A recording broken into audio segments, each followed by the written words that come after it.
सवाल बहुत ही आसान है। सिद्ध करो कि वर्गमूल 2 एक अपरिमेय संख्या है। केवल इतना सवाल है। परिमेय और अपरिमेय जो संख्याएं बटे में होती हैं 4/5, 8/9 वो परिमेय होती हैं, और जिनको बटे के रूप में नहीं लिखा जा सकता, भिन्न के रूप में नहीं लिखा जा सकता, वो संख्याएं परिमेय नहीं होती। बात खत्म हो जाती है। परिमेय संख्याएं किस तरह की होती हैं? जहां Q0 भाई एक अंश होता और एक हर होता, तुम कहोगे 2/3, तुम कहोगे 5/8, तो मैंने कहा P/Q, जिसको जो मानना है P, जिसको जो मानना है Q मान लो। ठीक है, तो इसे वेरिएबल वाले तरीका कहते हैं। तो इसको हम जो हल करते हैं वो विरोधाभास वाले मेथड से करते हैं। यानी क्या सिद्ध करना है हमें? आप मान लो माना वर्गमूल 2 ऐसी संख्या है, जैसे ये मानोगे एक नंबर मिल जाएगा। जैसे मानो, चाहे 2 नंबर का सवाल है, चाहे 4 नंबर का है, चाहे जैसे तुमने ये माना कि वर्गमूल 2 एक परिमेय संख्या है, तुम्हें एक नंबर मिल जाएगा। और परिमेय संख्या कैसी होती है? P/Q के रूप में होती है। ठीक है, अतः वर्गमूल 2 बराबर क्या होगा? जहां पर Q0 एक होती सहअभाज्य संख्या। कैसी? ये शब्द ध्यान रखो, सहअभाज्य। जैसे 3 और 5 सहअभाज्य हैं, 13 और 28 सहअभाज्य हैं, लेकिन 2 और 8 सहअभाज्य सहअभाज्य होती है जिनमें कुछ भी कॉमन नहीं होती। इसमें 2 कॉमन है, इसे भी 2 से भाग कराया जाता है और इसे भी, लेकिन 13 और 28 में कोई दुनिया की ऐसी संख्या नहीं है एक को छोड़कर दोनों को भाग कर दे। 3 और 5, तो जब मैं 3/5 लिखूंगा तो इसे और हल नहीं कर पाएंगे। लेकिन अगर मैंने 2/8 लिख दिया तो 2 एकम 2, 2 चौक 8 कितना हो जाएगा? तो अगर P और ये 2 संख्याएं सहअभाज्य हैं तो उसका सरलीकरण नहीं हो सकता। तो हम ये मान लेते हैं जहां P तथा Q कैसी हैं? सहअभाज्य पूर्णांक। यहां पर तुम्हें 1.5 नंबर मिल जाएगा कि जब तुमने ये बता दिया कि परिमेय मान लिया। परिमेय किस तरह की होती है? P/Q के रूप में। P और Q में ऐसा तो नहीं कोई कॉमन फैक्टर हो, कोई ऐसी संख्या वाले दोनों को भाग कर रही हो। हमने पहले ही स्पष्ट कर दिया कि P और Q दोनों कैसी हैं? सहअभाज्य। अब कैसे क्लोज हो गए? अब आगे बात करते हैं। तिरछी गुणा करते वर्गमूल 2 गुणा Q बराबर P, इसमें तो कोई दिक्कत नहीं भाई। ये भाग कर रहा है, क्या करेगा? ये वर्गमूल बड़ा परेशान करता है। वर्गमूल का दुश्मन कौन? वर्ग। वर्ग से वर्गमूल कट जाता है। ये जो बच्चे नहीं जानते वो आज जान लो कि वर्ग वर्गमूल का उल्टा होता है। वर्गमूल से वर्ग कट जाता है और वर्ग से वर्गमूल कट जाता है। अगर कहीं पर 2 का वर्ग लिखा है तो वर्ग से वर्गमूल कट जाएगा। ये तो याद रहेगा। तो दोनों और क्या करें? इसके लिए तुम्हें क्या अधिकार दे रखा है? हमने बताया था कल परसों कि दो अगर समीकरण है, दोनों तरफ कुछ भी जोड़ दो, कुछ भी घटा दो, किसी भी संख्या से भाग कर दो, चाहे वर्ग कर दो, चाहे घन कर दो, चाहे वर्गमूल लगा दो, लेकिन काम दोनों तरफ करना पड़ता है। ये आपके पास अधिकार है। जब तुम्हें सवाल करने के लिए कर्तव्य दिया गया है, तुम्हें अधिकार भी तो मिलते हैं साथ में। अब तुम्हें ना कर्तव्य पता ना अधिकार पता। कर्तव्य क्या है तुम्हारा? सवाल हल करना। अधिकार क्या है तुम्हारे? ये सब बातें छोटी छोटी जिसे सवाल हल करने के लिए आप प्रयोग कर सकते हैं। दोनों ओर वर्ग।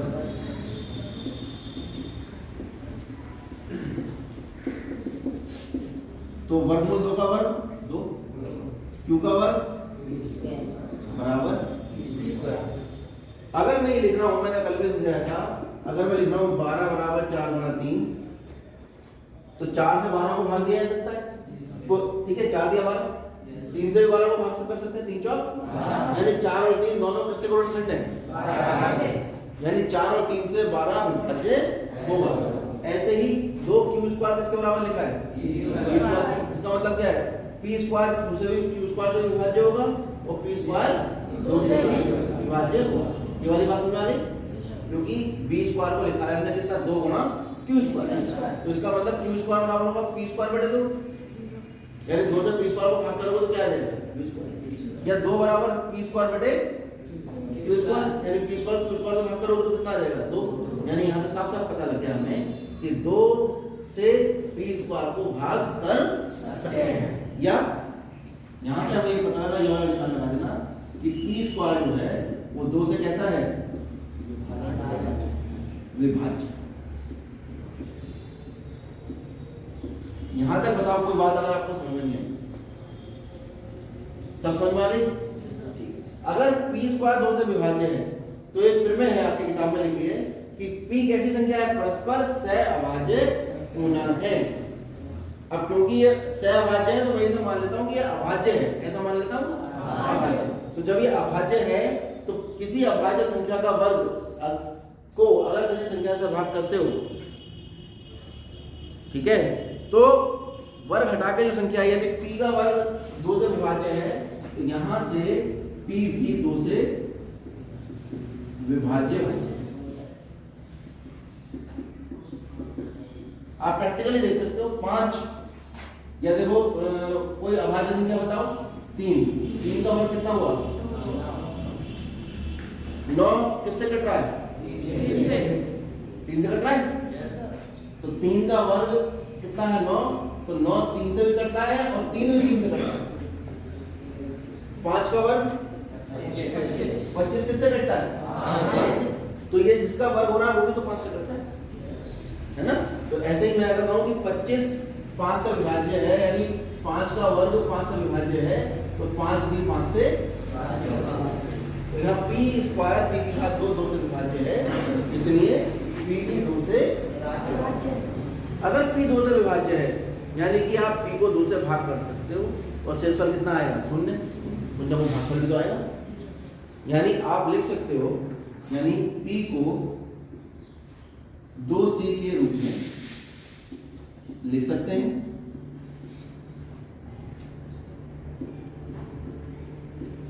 जहां c कोई क्या है, c कोई पूर्णांक।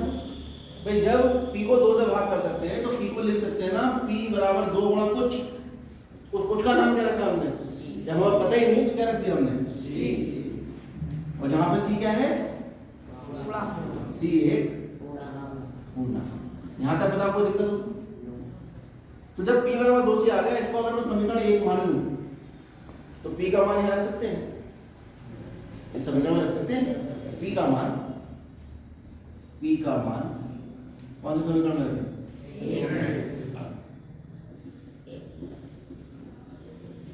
रख दो, रखने से हमें क्या फर्क पड़ेगा,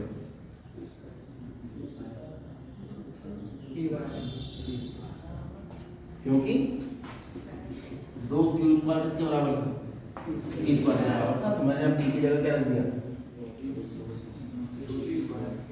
समझ आ गया, 2 का वर्ग और c का वर्ग 2 क्यू स्क्वायर। तो ये बताओ कि क्यू 2 इधर आके भाग करेगा, क्यू स्क्वायर बराबर 4 c स्क्वायर बटे 2, तो क्यू स्क्वायर बराबर 2 क्यों भाई, क्यू स्क्वायर बराबर 2 c स्क्वायर, मतलब क्यू स्क्वायर 2 से भी विभाज्य है और क्यू स्क्वायर c स्क्वायर से भी विभाज्य। मेरे काम का क्या है, तो क्या कह सकता हूं मैं यहाँ से, इसी बिल्कुल ऐसे जैसे यहाँ कहा था, बिल्कुल ऐसे जैसे यहाँ कहा था कि किसी संख्या को अगर 2 संख्याओं के गुणनफल के रूप में लिख रहे हो तो वो दोनों संख्याओं से वो संख्या विभाजित होगी, तो हम क्यू स्क्वायर को 2 संख्याओं के गुणनफल के रूप में लिख रहे हैं, तो इसका मतलब है क्यू की घात 2 जो है वो 2 से क्या होगा विभाज्य होगा, क्यू स्क्वायर 2 से ऐसा होगा विभाज्य होगा। तो इसका क्या मतलब हुआ भाई कि Q जो है वो 2 से विभाज्य हुआ, क्यों, जब Q स्क्वायर 2 से विभाज्य तो Q भी 2 से विभाज्य होगा। अच्छा यहाँ P भी 2 से विभाज्य आ गया और यहाँ क्या आया, इसका मतलब क्या हुआ कि P तथा Q 2 से विभाज्य होंगे, लेकिन ये तो विरोधाभास हो गया। हमने क्या माना था कि पी और क्यू कैसे हैं? सहभाज्य का मतलब इनका कोई भी उभयनिष्ठ गुणनखंड नहीं है, और यहाँ दोनों का उभयनिष्ठ गुणनखंड है। यानी एक संख्या ऐसे निकल आई एक के अतिरिक्त जो इन दोनों को विभाजित करेगी, क्या होगा? विरोधाभास। जो एक क्या है? जो एक विरोधाभास है। क्यों है भाई? क्योंकि हमारी परिकल्पना में जो हमने माना था, जहां से सवाल शुरू किया था, क्या थी हमारी परिकल्पना? पी तथा क्यू कैसे हैं? सहभाज्य। ज्यादा कुछ समझाने की आवश्यकता है नहीं। यानी विरोधाभास हो गया। विरोधाभास हुआ जब हम इसको ये मान के चले थे, जब हमने इसको परिमेय माना तभी तो कहानी शुरू हुई। और खत्म कहाँ हुई आके कि पी और क्यू दो से विभाज्य है, पी और क्यू दो है, दो सहभाज्य नहीं है। ठीक है, इसका मतलब हुआ कि ये विरोधाभास हो गया। क्यों हुआ विरोधाभास? यह विरोधाभास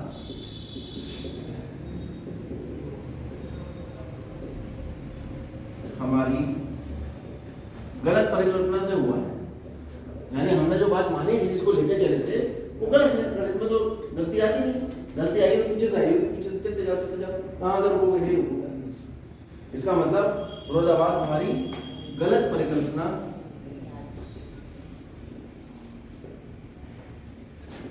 के कारण उत्पन्न हुआ है।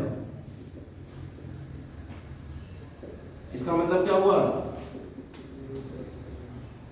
यह हमारी परिकल्पना के कारण उत्पन्न हुआ है। गलत मत करो, ये विरोधाभास हमारी परिकल्पना के कारण हुआ। इसका मतलब हमारी परिकल्पना गलत। अतः हमारी परिकल्पना, और क्या थी वही हमारी परिकल्पना? कि वर्गमूल दो कैसी संख्या है? ये हमारी परिकल्पना थी, जो कैसी हो गई? गलत हो गई। तो जो संख्या परिमेय नहीं है वो कैसी होती है? इसका मतलब ये हुआ कि वर्गमूल दो एक अपरिमेय।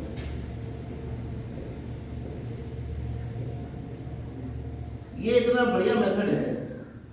अब मान लो मैं इसमें दो की जगह लिख दूं तीन, यहाँ तीन आ जाएगा, यहाँ तीन आ जाएगा, यहाँ तीन आ जाएगा, यहाँ तीन आ जाएगा, यहाँ तीन का वर्ग कितना? फिर यहाँ तीन आएगा, यहाँ तीन आएगा, फिर पी बराबर 3c, पी बराबर 3c को रखोगे, तीन का वर्ग 9, फिर तीन इधर लेके आओगे, तीन तिया, यहाँ तीन आएगा, फिर यही कहोगे कि क्यू स्क्वायर 3 से विभाज्य होगा, और यहाँ पी स्क्वायर 3 से विभाज्य था, पी 3 से विभाज्य हो गया, क्यू 3 से विभाज्य हो गया, पी और क्यू 3 से विभाज्य हो गए।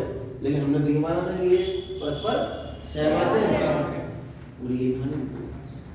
मान लो यहाँ 5 आ जाए, यहाँ 5 लिख दो, यहाँ 5 आ जाए, यहाँ 5 आएगा, वहाँ 25 आएगा, 25 को 5 भाग करेगा, तो जहाँ 2 है वहाँ 5 लिख दोगे, फिर सवाल हल हो गया। यहाँ 11 हो सकता है, यहाँ 13 हो सकता है, 17 हो सकता है, 23 हो सकता है। समझ में आ गई बात?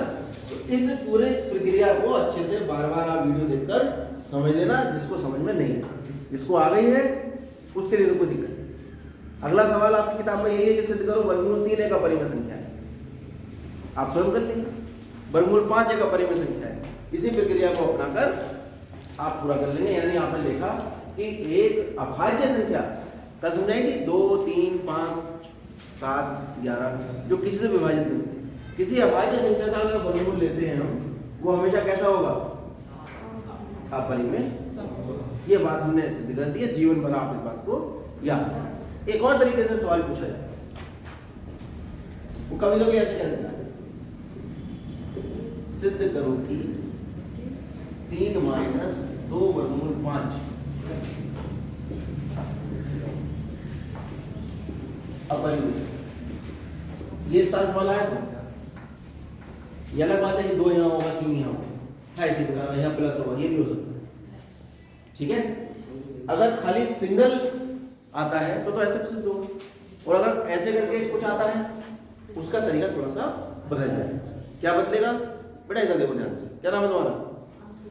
अंकित। तुम ध्यान देख, क्या बात, तबीयत ठीक? अरे हाँ, तुम्हारी तबीयत खराब चल रही है, यही है ना बच्चा, इसकी पैर में दिक्कत है। तो इसको इधर बैठा दो थोड़ा सा, तो छोटा पड़ रहा है ना, उसको देख नहीं पा रहा हूँ, इधर आ जाए। तो हम उल्टा मान लेते हैं इसका, क्या माने? माना 3 - 2 वर्गमूल 5 कैसा है? एक परिमेय संख्या है। तो परिमेय संख्या कैसी होती है भाई? वो होती है P बटे Q, जहां पर Q 0 नहीं होता। और P और Q कैसे होते हैं? P तथा Q परस्पर सहअभाज्य। ये याद रखने में कोई दिक्कत तो नहीं है?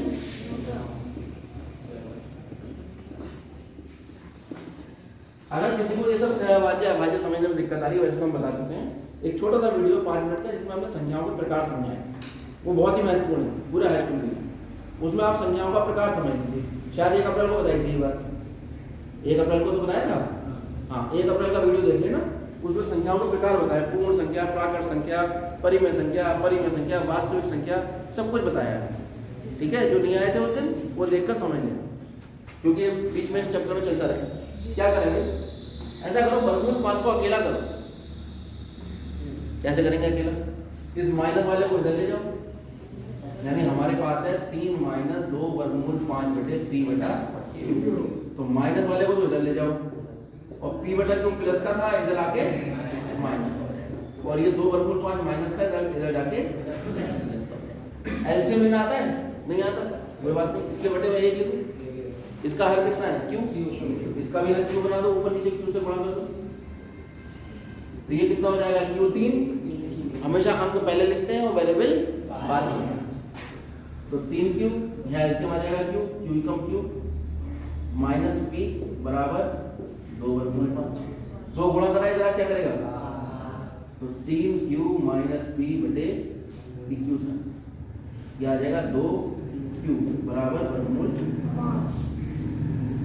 वर्गमूल 5 कैसी संख्या है? ये तो हम सिद्ध कर चुके हैं कि किसी भी अभाज्य संख्या का वर्गमूल कैसा होगा? परिमेय। और ये कैसी संख्या है भाई? P भी पूर्णांक है, Q भी पूर्णांक है। पूर्णांक को घटाओ तो भी पूर्णांक आता है, गुणा कर दो तो भी पूर्णांक आता है, जोड़ दो तो भी, यानी इसका अंश तो पूर्णांक है। और हर कैसा है? हर भी पूर्णांक, जहां पे पूर्णांक जो हर है वो 0 नहीं है, क्योंकि Q 0 नहीं है। इसका मतलब ये क्या है? ये है एक परिमेय संख्या। और ये किसके बराबर आ रही है? अपरिमेय संख्या के बराबर आ रही है, जो संभव नहीं है, जो संभव नहीं है।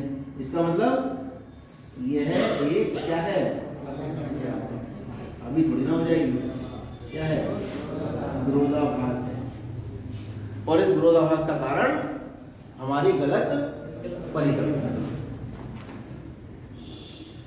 इस विरोधाभास का कारण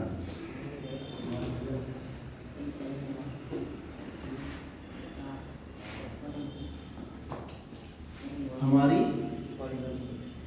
गलत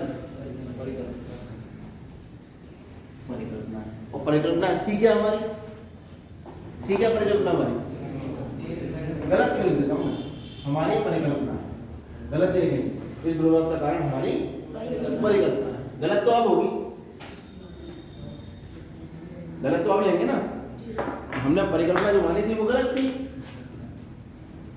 इस विरोधाभास का कारण हमारी परिकल्पना, इसका मतलब हमारी परिकल्पना गलत है। इसका मतलब है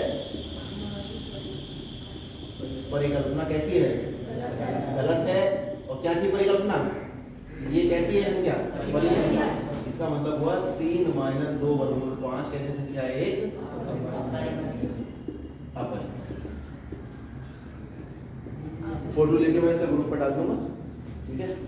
बाकी अगर नहीं बताया जाए तो आप याद कर लें।